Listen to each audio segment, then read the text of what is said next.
Bonjour à toutes et à tous, je suis Olivier Costa, avocat associé au cabinet Bismuth Avocat. J'ai le plaisir de vous retrouver pour la 10e édition du H, l'hebdomadaire de notre cabinet. Cette semaine, nous mettons en avant notre département international et plus particulièrement trois pays, l'Allemagne, le Brésil et le Portugal. Vous pourrez ainsi retrouver notre décryptage sur les conséquences économiques et juridiques de la crise sanitaire que nous traversons. Concernant les deux pays lusophones, le Portugal et le Brésil, la crise a été vécue et est toujours vécue de manière totalement différente. Beaucoup plus de stabilité concernant le Portugal et malheureusement beaucoup plus de turbulences concernant le Brésil avec des conséquences de la pandémie qui se font chaque jour ressentir encore plus.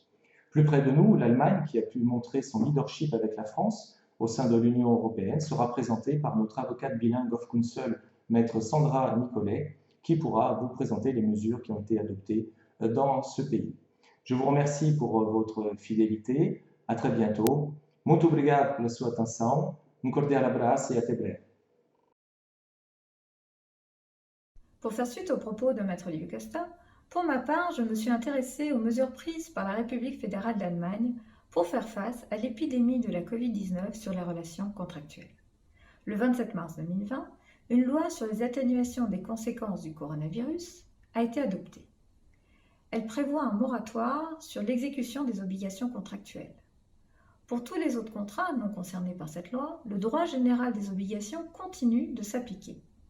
Contrairement au droit français, la notion de cas de force majeure n'est pas définie par le Code civil allemand.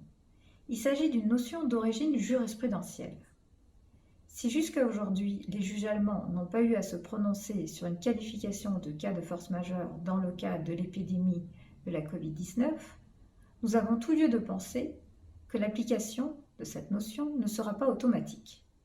Il suffit de se reporter à la jurisprudence antérieure pour constater que les juges vérifient les termes de contrat avant d'aller dans le sens d'une qualification de cas de force majeure. Pour plus de précision, je vous invite donc à vous reporter à notre article publié cette semaine dans notre H10. Je vous en souhaite une bonne lecture et vous dis à bientôt. Bis bald und auf Wiedersehen.